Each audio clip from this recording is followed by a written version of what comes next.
지혜는 너무 높아서 미련한 자가 미치지 못할 것이므로 그는 성문에서 입을 열지 못하느니라. 비하는 자를 끌어 사악한 자라 하느니라. 미련한 자의 생각은 죄요 거만한 자는 사람에게 미움을 받느니라. 네가 만일 환난 날에 낙담하면 내 힘이 미약함을 보임이니라. 아멘. 우리는 우리 자신을 잘 아는 듯 하면서도 사실은 잘 모릅니다.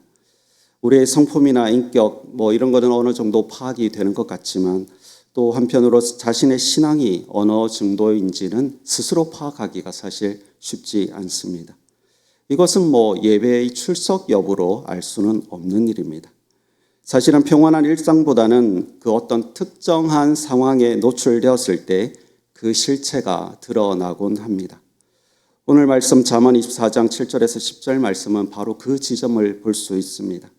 바로 좋은 성도는 어떤 사람일까? 신앙 좋은 성도는 어떤 사람일까? 공동체 안에서 또는 마음 깊은 곳에서 그리고 환난의 자리에서 그 실체가, 그 신앙의 실체가 선명하게 드러나는 사람입니다. 오늘 말씀을 통해 우리 자신을 한번 점검해 봤으면 좋겠습니다. 첫 번째, 좋은 성도는 공동체 안에서 신뢰를 받는 사람입니다. 7절을 보시겠습니다. 지혜는 너무 높아서 미련한 자가 미치지 못할 것이므로 그는 성문에서 입을 열지 못하느니라. 성문은 단순한 건축물이 아닙니다. 이스라엘 백성들에게 있어서 성문 위는 재판의 장소이고 계약을 하는 장소이기도 하고 공동체의 가장 중요한 결정을 내리는 공적인 장소입니다. 그래서 성문에서 발언한다는 것은 단순하게 지식이 많다거나 아니면 말을 잘한다거나 그런 의미가 아닙니다. 공동체로부터 인정과 신뢰를 받는다는 의미입니다. 그렇다면 본문에서 말씀하시는 미련한 자는 왜 입을 열지 못할까요? 잠언 1장 7절 말씀입니다. 같이 읽겠습니다. 여호와를 경외하는 것이 지식의 근본이오늘 미련한 자는 지혜와 훈계를 멸시하느니라. 성경에서 말하는 미련함은 지적으로 부족함을 말하는 것이 아닙니다. 하나님을 경외하지 않고 하나님의 말씀과 훈계를 거부하는 영적인 교만의 상태를 표현하는 것입니다. 이런 사람은 하나님을 떠나 있기 때문에 참된 지혜에 이를 수 없습니다. 그래서 그들은 지혜에 근접할 수 없기 때문에 그 지혜가 너무 높다라고 표현하고 있습니다. 그 결과가 바로 이 말씀에 나오는데요. 미련한 자의 결과가 이렇습니다. 미련한 자들은 그들의 죄악의 길을 따르고 그들의 악을 범하기 때문에 고난을 받아 그들은 그들의 모든 음식물을 싫어하게 되어 사망의 문에 이르렀도다. 미련한 자는 바로 고난을 받게 되고 미련한 자는 바로 사망의 문에 이르게 된다라고 말씀하고 있습니다. 지혜를 거부한 삶의 끝이 결국엔 고난과 사망이라는 것입니다. 참된 지혜는 말이 아니라 삶으로 증명되는 것입니다. 공적인 신뢰는 사적인 경건에서 먼저 만들어지는 것입니다. 아무도 보지 않는 자리에서 그곳에서의 삶이 모두가 보는 자리에서의 권위를 결정합니다. 우리는 어떻습니까? 가정에서, 직장에서, 교회에서 우리의 말은 삶으로 뒷받침되고 있습니까? 좋은 성도는 사람들 앞에서만 경건한 사람이 아니라 아무도 보지 않는 자리에서도 동일한 사람입니다. 그런 사람이 성문에서 입을 열 수 있는 것입니다. 우리의 일상에서 우리가 신실한 삶을 살아서 공동체 안에서 더 큰 신뢰를 받는 저와 여러분 되길 바랍니다. 두 번째는 좋은 성도는 마음의 방향이 선을 향하는 사람입니다. 8절에서 9절 말씀인데요. 악행하기를 꾀하는 자를 이끌어 사악한 자라 하느니라. 미련한 자의 생각은 죄요 거만한 자는 사람에게 미움을 받느니라. 8절에서 꾀하는 자라는 단어가 나오는데요. 이것은 우발적으로 실수를 했다라는 의미가 아닙니다. 이 단어는 능동 분사 형태를 취하고 있는데 이게 무슨 의미냐 하면 지속적으로 의도적으로 악을 계획한다는 겁니다. 계속해서 계획한다는 것입니다. 그래서 본문에 이런 자를 사악한 자라고 말씀하고 있고 또 동의어로 미련한 자를 포함시키고 있습니다. 그들의 미련한 자, 사악한 자의 생각 자체가 또 죄다라고 말씀하고 있습니다. 그런데 문제는 이것이 미련한 자만의 문제가 아니라는 것입니다. 로마서 3장 23절 말씀에 모든 사람이 죄를 범하였음에 하나님의 영광이 이르지 못하더니라는 말씀이 있습니다. 미련한 자뿐만 아니라 모든 사람은 죄를 범하였고 하나님의 영광에 이르지 못하는 상태입니다. 그래서 우리가 아무리 노력한다고 해도 우리의 힘으로 능력으로 그 거룩함에 나아갈 수 없다는 겁니다.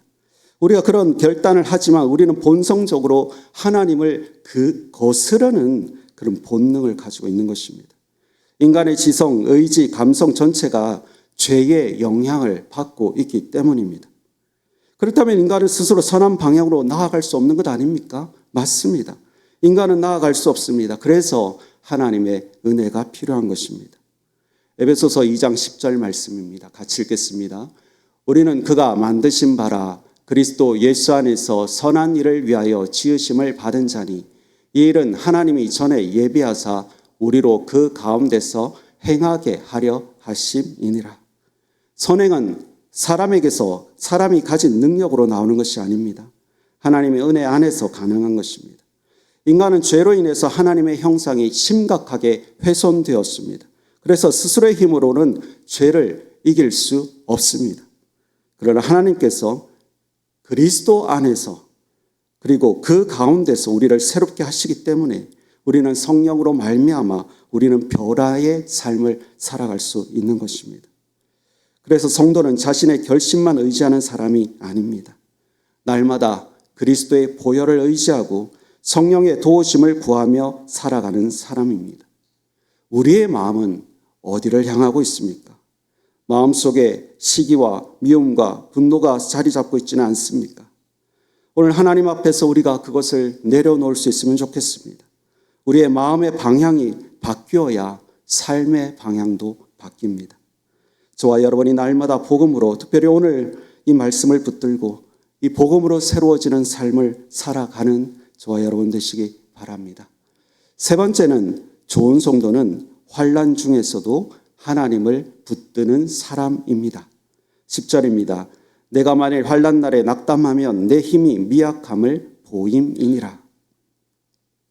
우리는 보통 외부 환경 때문에 우리가 무너진다라고 생각하곤 합니다.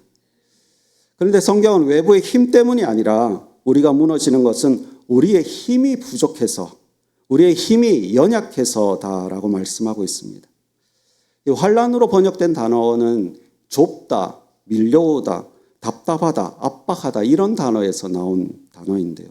그래서 히브리적 사고 방식에서 이 고난을 좀 생각해 보면 환난이 단순하게 그런 고통, 심리적인 고통이 아니라 사방에서 좁혀와서 숨 쉴 틈이 없이 압박당하는 상태, 이런 의미거든요. 가만히 우리의 경험을 되돌아보면 사건, 사고가 하나 터지면 이상하게도 연달아 터집니다. 막 사방에서 그 힘들이 몰려오기 시작합니다. 그럴 때 마음이 눌리고 그 어디에도 피할 곳이 없는 경험들을 해보신 적이 있으실 겁니다. 그게 바로 환난입니다. 그런데 놀랍게도 많은 성도들이 이런 고백을 합니다. 가장 큰 환난 가운데 있었지만 오히려 하나님을 가장 깊이 경험했다라고 말합니다. 기도하지 않고는 버틸 수 없어서 하나님께 매달립니다. 그런데 이상한 경험을 하게 됩니다. 마음에 평안이 몰려옵니다. 상황은 하나도 달라진 게 없어요. 그런데 기도하고 교회 밖을 나서는 순간 그 현실은 똑같지만 마음속으로 몰려오는 그 환난들은 여전하지만 이상하게도 하나님께서 주신 그 평안함이 깨지지 않습니다. 그렇습니다. 신앙으로 단단하면 번뇌가, 고민이 찾아들 틈이 없는 것입니다. 우리는 솔직히 환난을 피하고 싶습니다. 그러나 피할 수는 없는 일이죠. 그럼에도 불구하고 우리 성도는 그 중에서도 평안과 기쁨을 누릴 수 있기 때문에 감사할 수 있는 것 아니겠습니까? 로마서 5장 3절에서 4절 말씀입니다. 다만 이뿐 아니라 우리가 환난 중에도 즐거워하나니 이는 환난은 인내를, 인내는 연단을, 연단은 소망을 이루는 줄 알미로다. 하나님은 환난을 통해서 우리 성도를 무너뜨리지 않으십니다. 오히려 그 환난을 통해서 연단시키시고 성숙시키십니다. 우리의 믿음을 더 강하게 만들어 가시는 것입니다. 그러므로 성도 여러분, 낙심하고 싶은 바로 그 자리에서 하나님의 신실하심을 붙드시기 바랍니다. 그때 하나님께서 우리의 마음도 붙들어 주시고 참된 평안을 허락해 주실 것입니다. 오늘 말씀을 정리하겠습니다. 좋은 신자는, 신앙 좋은 신자는 공동체 안에서 삶으로 인정, 신뢰를 받는 사람입니다. 좋은 신자는 마음의 방향이 선을 향하는 사람입니다. 좋은 신자는 환난 중에도 하나님을 붙드는 사람입니다. 오늘 하루가, 저와 여러분의 하루가 하나님의 은혜를 만끽하고 성장하고 성숙하는 그런 귀한 하루가 되시기를 축복합니다.